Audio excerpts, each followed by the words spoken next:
April made up and home furnishing के सभी छात्रों को मेरा नमस्कार। आज हम care and maintenance of sewing machine इस चैप्टर के बारे में पढ़ेंगे। इसके अंदर हम session identify the defects in machine tools और equipments and report to the responsible person इस सेशन के बारे में पढ़ेंगे। ऑब्जेक्टिव, आज के सेशन से हम क्या सीखेंगे? हम सीखेंगे आइडेंटिफाई करना डिफेक्ट्स को मशीन में, टूल्स में और इक्विपमेंट्स में, और उनकी रिपोर्टिंग करना रिस्पॉन्सिबल पर्सन को। Identify the defects in machine tools and equipment and report to the responsible person. Description of defects, categorization of defects, sewing defects. ये दोष आमतौर पर सिलाई मशीनों में गलत कामकाज से उत्पन्न त्रुटियों के कारण होते हैं। सीविंग दोष, ये दोष आमतौर पर परिधान के संचालन में ऑपरेटर और मशीन की बातचीत से उत्पन्न त्रुटियों के कारण होते हैं।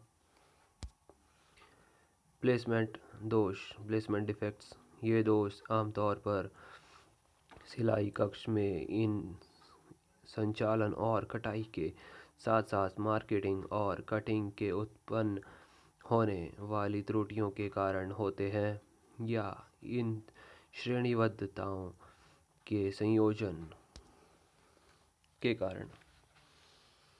फैब्रिक डिफेक्ट्स, कपड़े के दोष, ये दोष कपड़े के प्रसंस्करण से उत्पन्न होने वाली त्रुटियों जैसे बुनाई और रंगाई के कारण होते हैं।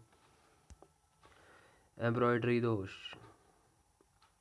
या फिर कढ़ाई दोष, एम्ब्रॉयडरी डिफेक्ट्स, ये दोष कपड़ों की कढ़ाई प्रसंस्करण के से उत्पन्न त्रुटियों के कारण होते हैं।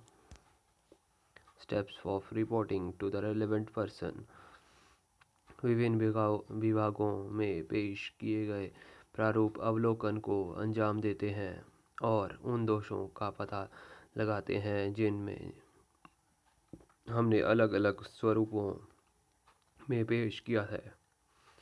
ये दोष कपड़े की बुनाई और रंगाई जैसी प्रसंस्करण से उत्पन्न त्रुटियों के कारण भी हो सकते हैं। ये दोष कपड़ों की कढ़ाई प्रसंस्करण से उत्पन्न त्रुटियों के कारण भी हो सकते हैं। विभिन्न विभागों में प्रस्तुत किए गए निरीक्षण अवलोकन से बाहर निकलते हैं और उन दोषों का पता लगाते हैं जिन्हें हम अलग अलग प्रारूप जैसे कि हटना पैटर्न और जांच प्रारूप,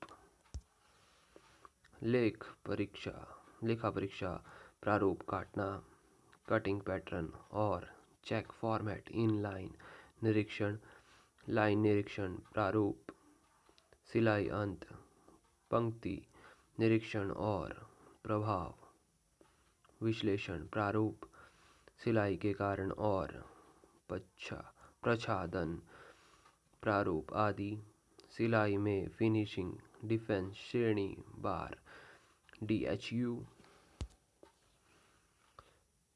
कंपनी में मौजूदा गुणवत्ता प्रणाली की समीक्षा, पुराने और वर्तमान रिकॉर्ड से डेटा एकत्रित करके विभिन्न विभागों में दोषों की पहचान, मुख्य रूप से उत्पन्न होने वाले दोषों की पहचान करने के लिए एकत्रित आंकड़ों का विश्लेषण, विभिन्न वर्गों के अनुसार दोषों का वर्गीकरण, गुणवत्ता निरीक्षण में एक मॉडल का विकास, विभिन्न विभागों में दोषों को पकड़ने के लिए चेक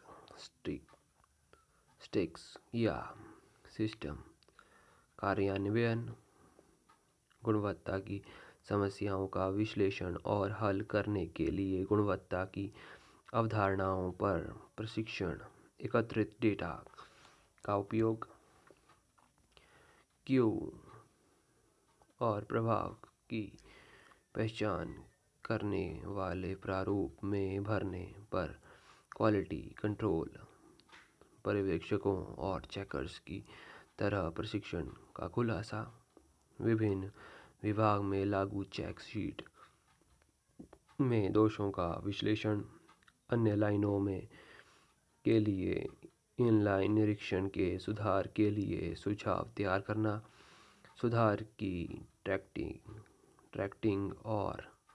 ट्रैकिंग और विभिन्न विभागों में पिछली स्थिति के साथ उनकी तुलना, प्रदर्शन का दृश्य संचार ठीक है तो चल रहे उत्पादन प्रक्रिया के लिए मानक बनाए रखें और स्थापित करें।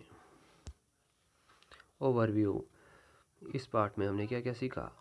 इस पार्ट में हमने सीखा आइडेंटिफाई करना डिफेक्ट्स को मशीन, टूल्स या इक्विपमेंट में और उनकी रिपोर्टिंग करना रिस्पॉन्सिबल पर्सन को। Thank you.